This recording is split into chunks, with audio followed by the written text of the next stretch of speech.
Hey everybody. All right. Hey everybody, Lisa here. I wanted to come on and talk to you a little bit about sourdough and just why I think it's a fantastic idea to have sourdough. Some great reasons why. And this is DOG, who we often call the worst homesteading dog ever. Affectionately, of course, but we'll see how this works out because he is all up in my business right now. So I'm gonna talk to you about my experience as a beginner with sourdough. So this sourdough was given to me by my friend Chastity from Willowbrook Homestead. I'll link their channel below, and I was really excited to get it. And I was really intimidated by sourdough at first. I think a lot of us are intimidated by things that we've never done before. And so like when I got my Instant Pot, I was afraid to use it. When I got my air fryer, I was afraid to use it too. And I know from being in Facebook groups with like Instant Pot and the air fryer, everyone's like, I'm scared to open it, it's still in the box. So it's kind of the same thing. So this might be you too. So I'm making this video for those of you who want to take that leap into trying sourdough, but they're a little scared to do it. It's really easy to get a sourdough starter. You can order one online, you can sometimes buy them at stores, or you can get a sweet friend to gift you one like I got this one. So I have to tell you, this has been quite a journey with this sourdough. When I first got it, I named it Stuart the Sourdough because I'm a big fan of alliteration, probably because I used to be an English teacher and I'm kind of trying to hold him back a little bit. But I've decided to rename my because since I've gotten him, I've heard so many cool names for sourdough. Like I heard someone the other day calls hers Wheatley Houston. Another person calls their sourdough Bradley Cooper. And I was just like, oh my gosh, I have to come up with something more creative. And if you've named your sourdough, I would love you to put in the comments what you've named your sourdough because it's just really fun to hear it. It's like chickens, right? People name their chickens fun things. So why not name your sourdough? I've renamed my sourdough and I present to you McLoafin. If you know, you know. But so this is McLoafin and we're gonna have great journeys together. So I will tell you, when I first got this sourdough, I really was afraid of it. I was scared that I was gonna mess it up. It's not as easy to mess it up as you think it's going to be. You've heard people say, oh, I killed my sourdough or I killed my ferment. I will tell you, I had kombucha in my pantry for a little while at our old house, and maybe that's why I was afraid to do this, because that turned into like such a crazy looking blob. Like it was seriously horrible looking and scary, and my kids were like, it's like the monster in the pantry. I think that they thought it was like that blob from Ghostbusters too, because they were like, Mom, there's literally like a monster in the pantry. I'm afraid to open it. So perhaps that's the reason that I was so apprehensive to dive into sourdough, because of my experience with kombucha, which I should try again because I've grown since then and I may be able to take it on. The discarding, if you don't discard, your sourdough is just gonna get really, really, really hungry and you're just gonna have to keep adding more and more and more flour to it. So the discarding is to kind of make it so you don't get that Ghostbusters blob monster in your kitchen. So if you discard and then you feed it, it keeps it more manageable. So this is me when I first got my starter. When you get your starter, you're going to learn that it's a schedule of feeding and discarding to keep it nice and bubbly and active.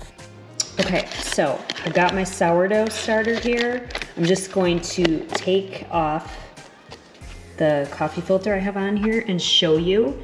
This is starter that I have not done anything with for 2 days.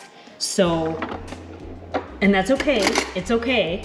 It's still totally fine. What I'm gonna do is I'm just gonna stir it, and then you can see the bubbles in it, so it's still nice and active. So the next thing that I'm gonna do is I'm just going to discard, and then I am going to feed it, and I'll show you how I do that. I wanted to take a minute to show you this sourdough so you can check out the nice active bubbles. That's what you want in your sourdough starter, so you know that it's ready and active. I also wanted to talk about, if you saw my pantry video, you know that I've got an anaphylactic allergy. And I gotta tell you, if you have allergies in your family, making your own sourdough is a great way to control the ingredients in your bread and baked goods. And I also love that I can control sugar content and no synthetic ingredients too. This right here, this is what I keep in my refrigerator for discarding sourdough. And so this is what I use to make things like pancakes and tortillas and naan bread. And so what I'm gonna do is I'm just going to show you how I discard and then how I feed. So I'm just gonna take the spoon out of my sourdough here. I'm not measuring perfectly, but I'm just gonna pour probably about half of it out.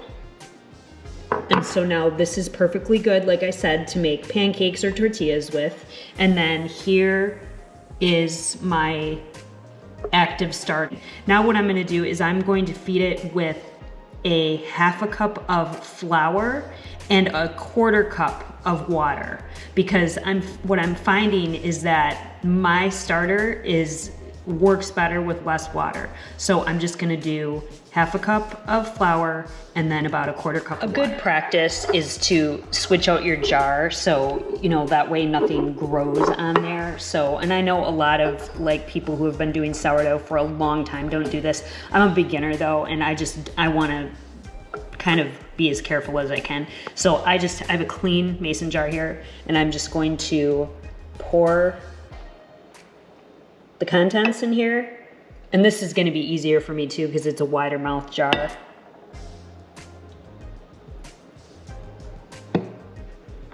And now here's my flour.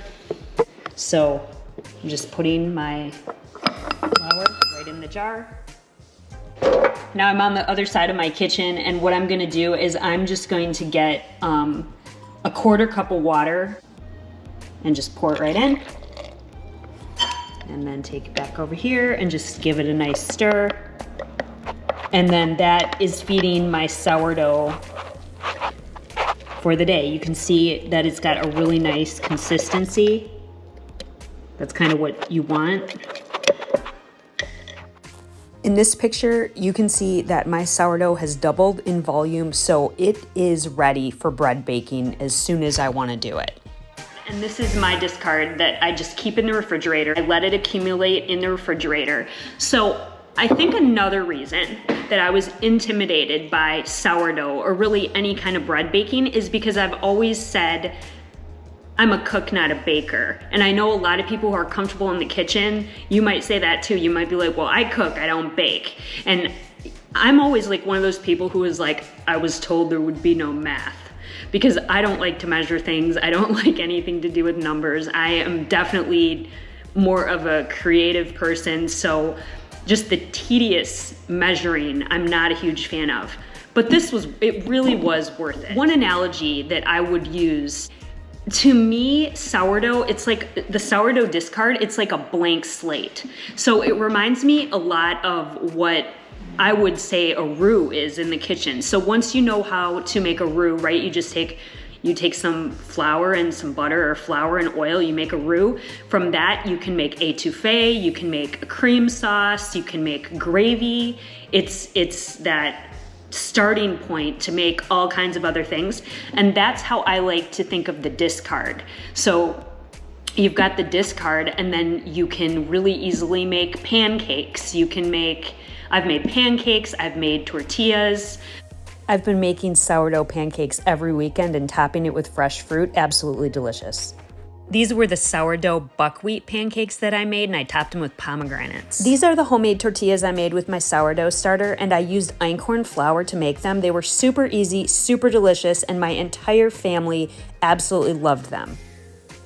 The next thing I'm gonna make is naan bread. I'll do a video with that. I'm excited about that.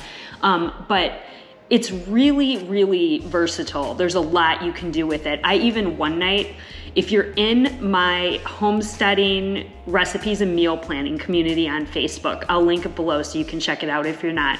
But if you're in there, you might remember I posted one night, I think I said, I just had a complete and total dinner fail. What I had done was I had my sourdough discard and I was rushing around in the kitchen and I was in a time crunch. I was trying to do something fast. And so I had this great idea of taking my sourdough discard and I wanted to make like little biscuits and put them on top of this pot pie mixture that I had made. And it sounds delicious if I had taken the time to actually make the biscuits. But no. What I did is I just took straight sourdough discard and plopped it on and thought it was gonna be like dumplings, like it was gonna puff up. Not what happened. I've got a lovely photo to show you what our dinner looked like. So what it did was make this like gelatinous muck on top of the pie. And I wanted to share this because I want to keep it real. I share a lot of beautiful pictures of food, but I want you to know I have fails in the kitchen just like everybody else does. It was so not appetizing looking at all. However, it did taste really good. So it was still very good, but I guess maybe because I'm a food blogger, I like my food to look pretty. So it was hard for me to look at the aesthetics of that meal and not be like, ew, but it still was really good. So what I've learned with sourdough is even when you think it's a fail, it may not be because it still tastes really good. And I've seen people that have baked bread with sourdough too. Maybe it didn't puff up as much as they wanted, but it still tasted really good. Once you've got your starter, you can make focaccia, you can make bread, you can make, it's just, like I said, it's that blank template or blank slate, and you can turn it into whatever you want. You get really, really creative with it, and I think it's super, super fun. And so far, and I'll be honest with you, I have not made bread yet. I have not made, like I said, I'm beginning with sourdough. I haven't made bread yet, but I have had so much fun with this starter. That's another thing that I really like about the starter is you've got the starter, and whatever flour you use isn't the flour that you have to use when you're making something with the starter or you're making bread. So maybe I've got regular flour in my starter, and then so I've been using King Arthur flour in my starter, but then when I go to bake bread, I can use whole grain flour, which is what I want to do for the Mediterranean way of eating that I do, is I want to use whole grain. So you can use whole grain flour. You can use, when I made pancakes, I used part whole grain flour and I used part buckwheat, and I made buckwheat pancakes, and they were really, really good. So there's just a lot of, it's very versatile. Think of it as just a template, and you can get creative and have fun with it. I want to inspire you to give it a try. Don't be afraid of it. And I would love to hear below in the comments, have you started with a sourdough starter? What is the name of your sourdough starter? And what's your favorite thing to make with it?